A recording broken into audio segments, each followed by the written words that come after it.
Bonsoir, mesdames et messieurs, et bienvenue à Un contre un. Je me nomme Benjamin Meillard, d'accompagner mon analyste préféré, Félix-Antoine Audet. Et ce soir, on a un très gros programme pour vous à la maison, puisqu'on va vous parler de l'impact que So Ohtani va avoir avec les Angels de Los Angeles, mais pas juste avec son club respectif, mais aussi tout partout à travers le baseball majeur. On vous parle de Ronda Rousey et ses débuts à la WWE. Puis on va aussi parler du repêchage à la NFL, qui les Browns de Cleveland vont sélectionner premier au choix au total au prochain repêchage de la NFL.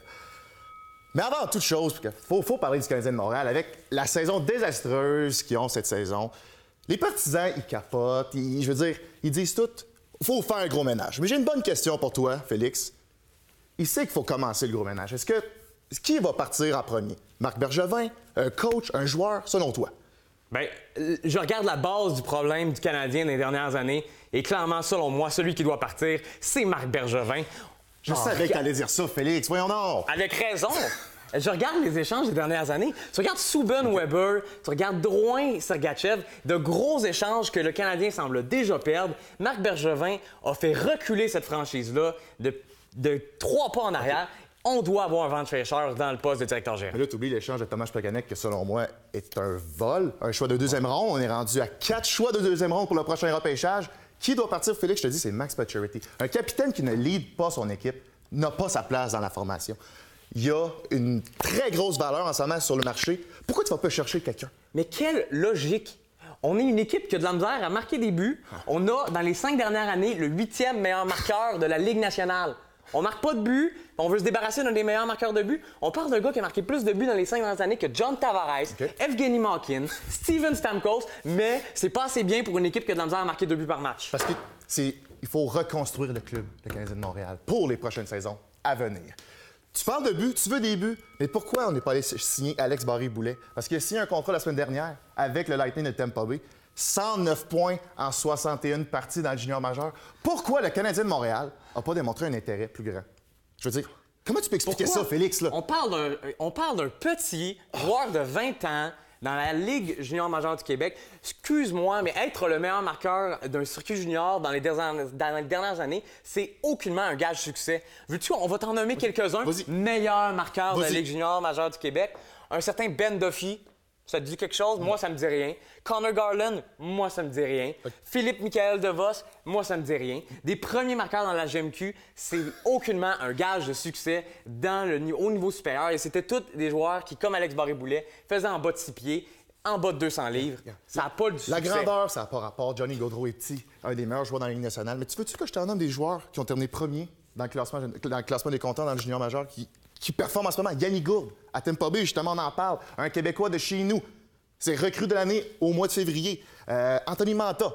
Je veux dire, même Jonathan Marchessault, il n'a même pas été repêché, il a été signé.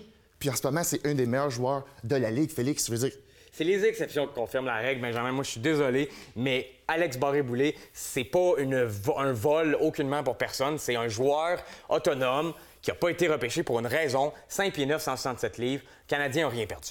En parlant de repêchage, Félix, le NFL Combine, c'est terminé. Maintenant, on va parler du repêchage de la NFL.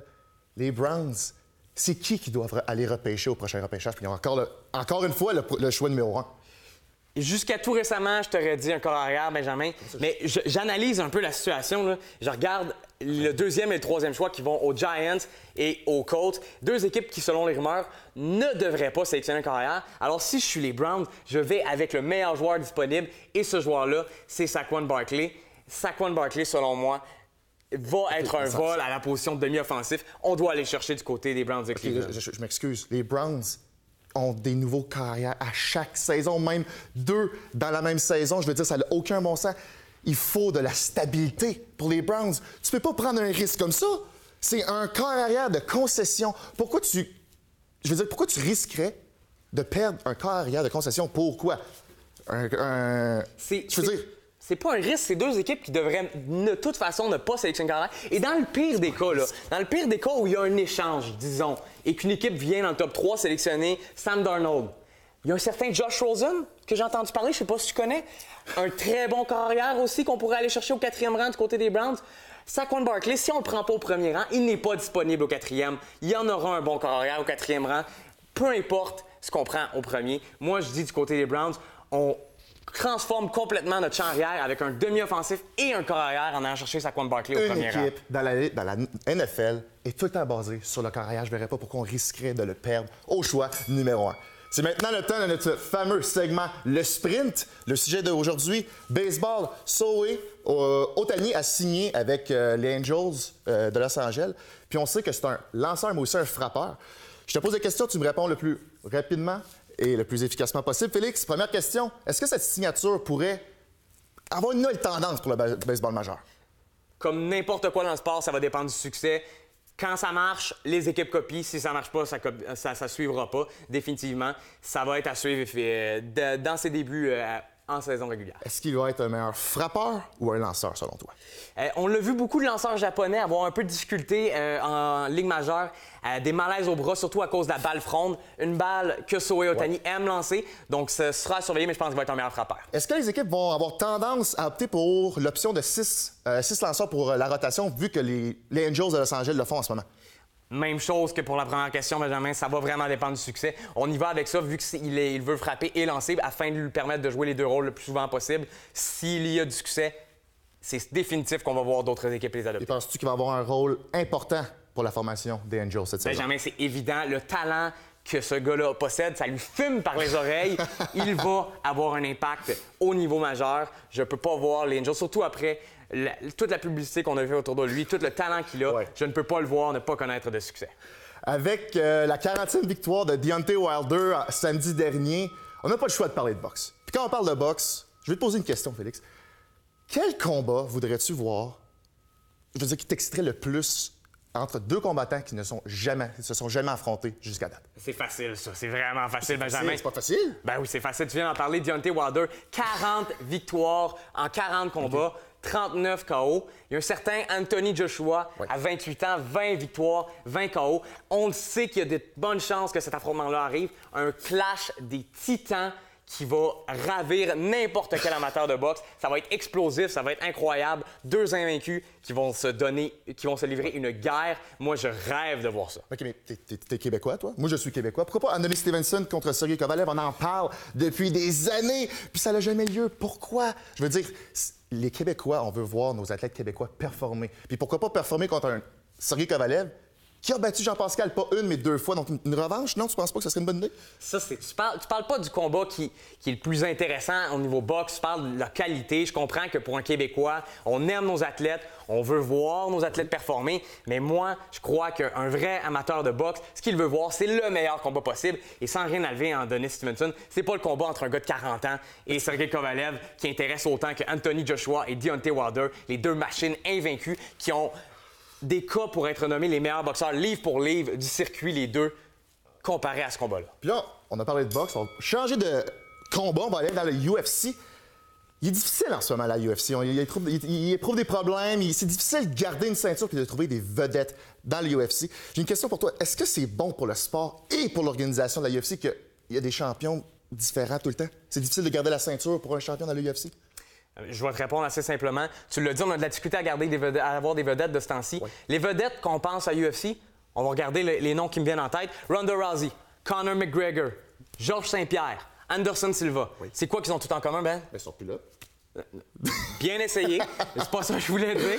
Mais ce sont tous des champions qui ont dominé leur catégorie pendant un long moment. Et c'est comme ça qu'on crée des vedettes. Et en ce moment, la UFC, elle n'en a pas de vedettes parce qu'on n'arrive pas à avoir de stabilité au sommet des divisions. Et ça, pour la business, c'est mauvais. Ça attire pas les spectateurs. Il nous faut des gros noms et on n'en a pas en ce moment. En tant que partisan, Félix, qu'est-ce que tu veux? C'est l'imprévisibilité. C'est ça que tu veux. Tu veux pas savoir d'avance qui va gagner. C'est ça qui est plate dans ce sport-là. Mais en ce moment, c'est vraiment le fun. Mais quand tu avais des vedettes comme Georges Saint-Pierre, Anderson Silva, on savait qui allait gagner. La NBA, là, tu sais ça va être qui? Les Warriors contre les Cavaliers à chaque année. C'est pas intéressant pour un partisan. C'est le fun d'avoir la diversité. Oui, mais la UFC, ça reste quand même, Benjamin, que c'est une organisation, c'est une compagnie. Oui. Et en ce moment, ils attirent moins de monde parce qu'ils n'ont pas de vedettes.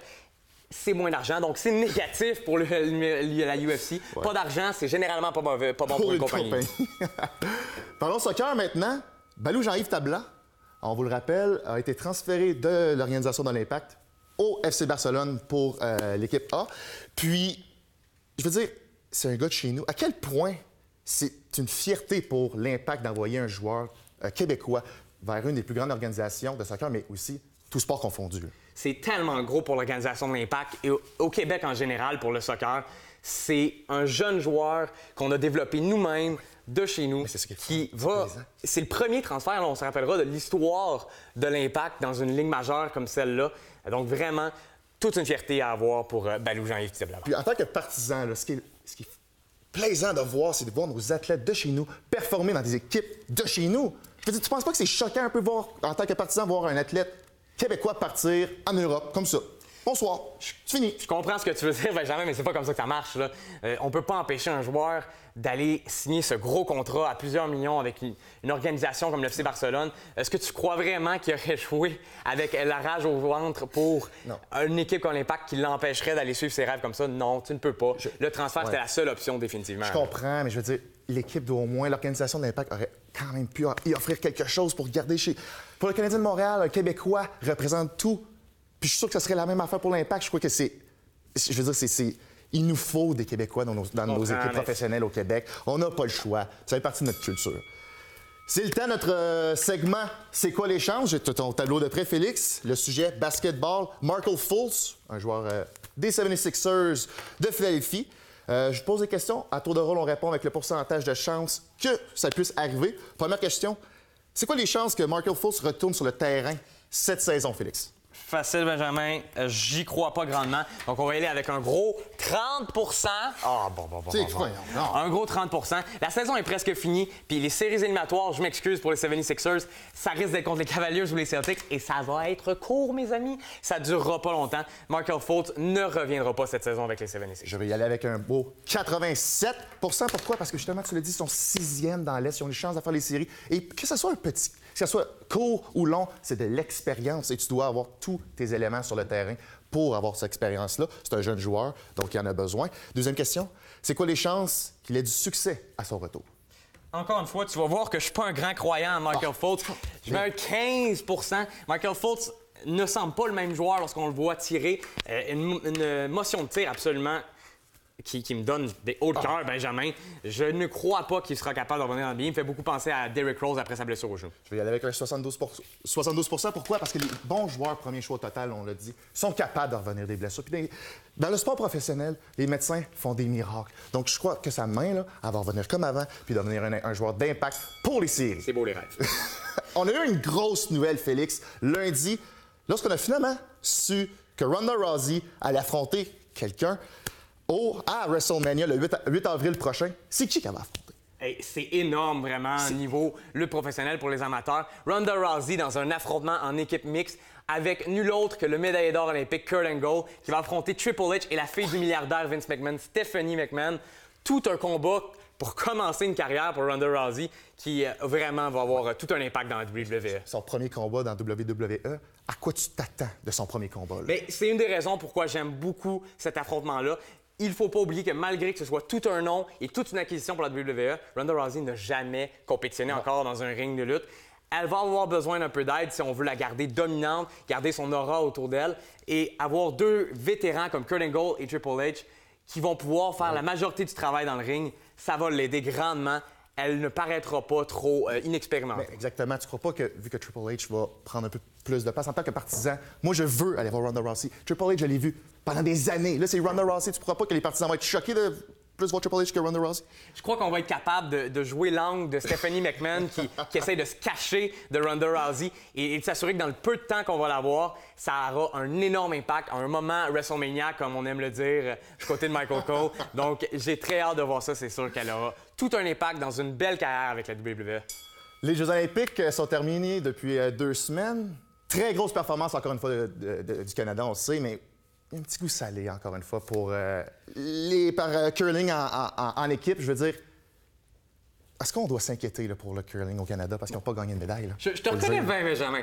Il y a un petit problème, il y a un petit quelque chose, ça te fume par les oreilles, c'est la panique, le feu dans le bateau. Calmons-nous. Je comprends que le Canada n'a pas gagné de médaille dans le tournoi par équipe féminin et masculin aux derniers Jeux olympiques, mais Dans les Jeux olympiques des dernières années, c'est 4 médailles d'or sur 6 qu'on a remportées du côté du Canada. Et on avait une médaille d'argent et une médaille de bronze avec ça quand même. Il n'y a pas d'inquiétude à avoir, là. Il n'y a pas d'inquiétude. C'est la première fois de l'histoire qu'on n'a pas de médaille. Pas juste une médaille d'or, médaille de bronze et d'argent aussi. Je veux dire, c'est un sport de dominance pour le Canada aux Jeux olympiques. On doit performer aux Jeux olympiques. C'est la compétition que tu veux gagner.